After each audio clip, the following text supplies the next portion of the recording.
Yo, welcome to Music is a Day Job. I'm your host, Sean, and Music is a Day Job is brought to you by the Concert app. The Concert app is an artist accelerator app. It takes artists from opener to headliner to on tour and gives the fan the best experience in independent live music. Now, today's topic is what's the worst mistake that musicians make, independent musicians make. And I actually, in coming up with this, it's going to be like, you can probably guess what I'm gonna say, but I actually went and thought about tons of different things that I've made mistakes on and things like that. But the one I see the most, which is probably like, as I say, it's like the end all be all for every artist that's either trying to make it in music or it says they're going to do music or whatever like that. The worst one is not figuring out how to find a consumer. Not wanting to do that work. I think that's like the worst mistake that I'd probably say 70% of musicians make. And the reason I say it's so high is because I come across so many musicians, and it's genre tied too, because I have a better chance of it happening. Like, you have a better chance of rap and hip hop artists and R&B artists having a higher chance of them actually trying to figure that out.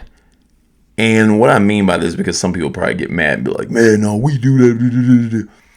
Here goes the thing about finding who your fan base is and finding your fans and being able to control that situation correctly.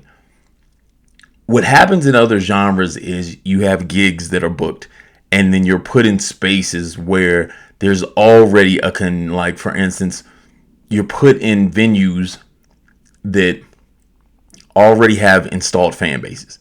So then you get the opportunity to gain those fans, and then you build a career kind of off that.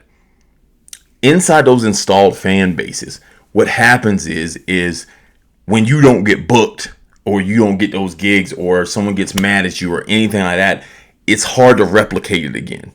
So this is what I mean by when I say, like, if you control those fans, because then it's hard for you to move those fans like to another spot because they're kind of installed into some of these areas. So then when all of it goes, or the consistency of the gigs like stop happening, then you're not able to replicate it again. And for a lot of people, this becomes a problem. Now, for some, they get to a high enough level that their fan base stays with them, and then they grow, and then they tour and everything like that. And it happens in different genres, different ways, because in like the hip hop genre, the way I see it is just, it's like pure, like, a lot of times it comes off as entitlement, and these artists will come up to me and they're like, just like, I'm like, well, how are you going to like function? How are you going to make money in this? Like, do you really want to do this? Because the gist of it is if I told a person, and see, this is what I always go off of. If I told a person to sell some tickets, and their response to me has some type of just of, I don't sell tickets, you know what I'm saying? I'm not selling them for you or or any of that. Then my next question would then be, would you sell those tickets for yourself? Like, why don't you put up the money and sell the tickets for yourself? Why don't you put up the money for the venues all the time and then just sell tickets yourself? Because if you really have fan base, like, just look at this logically. If you really have that fan base, you don't want to sell tickets for me. But on the other end, you're not willing to bet on yourself. So if you went and got the venues, if you were going to do the due diligence to get the venues, you want somebody else to book you though. But you won't do the due diligence or do the work to get a venue, pay for it yourself, and sell the tickets so you can make all of them. If you feel like it's making money, like making tons of money, if that's how you feel this looks like. Because see, I did that. So, but see, I did that because no one would book me.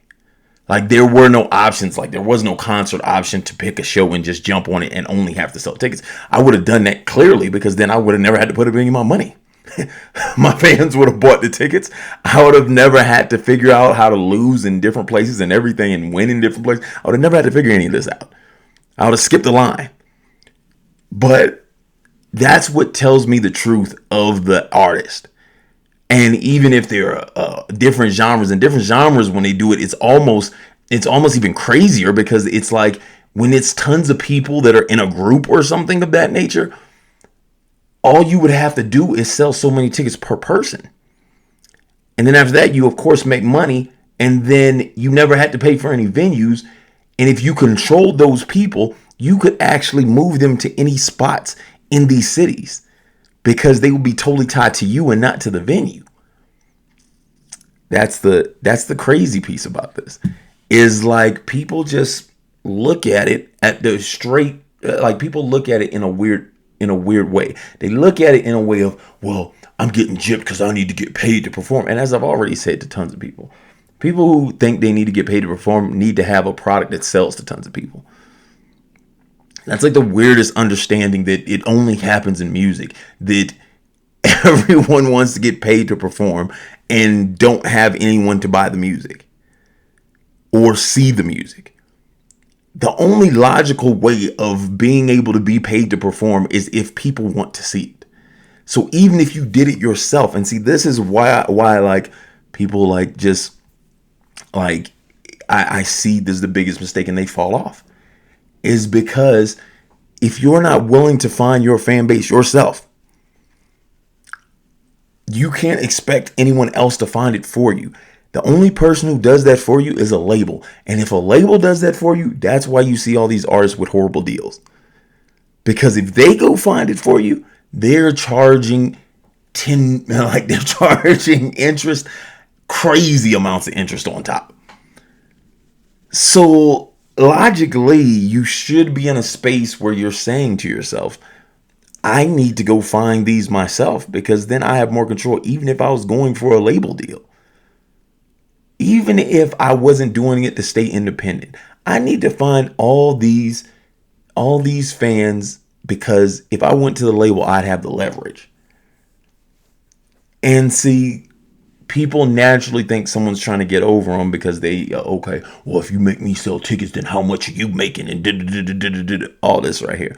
But this is what I'm saying. If that is the problem, if the problem is you don't want to sell tickets for an event that someone else is putting on, then you build your own. And see, I'm able to say that, as I said, that's what I did. So then I know what that is. I know what that bet on yourself is. Like, I know when I put $5,000 up on a venue, what I got to hit to even break even. So I have to have fans. I can't be in the space of, well, the promoter's going to bring them or somebody's going to bring them and all that. I can't be in that space. I have to really go get these fans and get these tickets sold.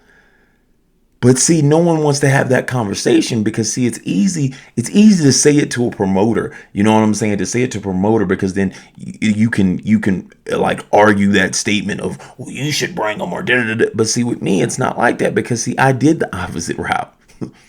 So then the talk was cheap to me, because I'm just going to, no matter what, I'm going to figure it out. And see, the thing is, if you understand how you're moving your fans and how you're doing shows and you have a blueprint with it, the worst case scenario that happens to you is that you end up having tons of like fans that keep buying your stuff forever. That's the worst case scenario of this. So if you actually did get tons of fans, and let's say no one wants to book you again, you still have fans that's buying merch. You still have enough fans that you can move around with sponsors. You still have everything. So the worst mistake that anyone makes is getting into this game thinking it's going to be given to them and that someone else is going to find their fans for them. And they're just going to get this chance to just make music and get paid. And they get into this world of it, and they start, like, I watch some of the most like talented people I've ever seen. And I'll tell them like, yo, you can come over here and then start building. No, I don't do all that. I don't do the tickets thing. Well, like, I'll connect you with a venue. You can start putting on your own stuff. No. Someone should book me and just pay me. All right. I'll wait. And I'll watch their whole career pass. This is watch every year. They might get like 1 or 2 shows. You know how many shows you got to do to live off this? Like, you know the reality of this.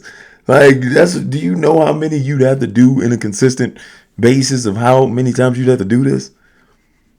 Guys, I can't fathom being in the opposite side and just thinking it was going to come to me, because no one else is going to control my destiny. So the biggest mistake definitely to me is people not being willing to find their fan base. That's the biggest mistake I think a lot of artists make. So once again, this has been Music is Day Job. I'm your host, Sean. This is brought to you by the Concert app. Now the Concert app, of course, is in tons of different states. You can just go on the app, make sure you download it, and then you can see all the states it's in. If you're in one of the states that we're in already, make sure you either go to the conference that's coming up or you start booking shows with us and getting on shows that are already on the app. If it's not in your state currently, then reach out and just kind of be like, get everybody that you know to get on the app. So then when we can see the demand there, it makes it easier for us to go into those states. If anybody knows any venues, and that's if we're in your state or not in your state, if you know any venues, get us connected with it so it makes it easier for us to start building shows in your area. Once again, like, comment, and subscribe, because this needs to get out to everybody so people can have the opportunity to turn music into a day job. Once again, my name is Sean. This is brought to you by the Concert app.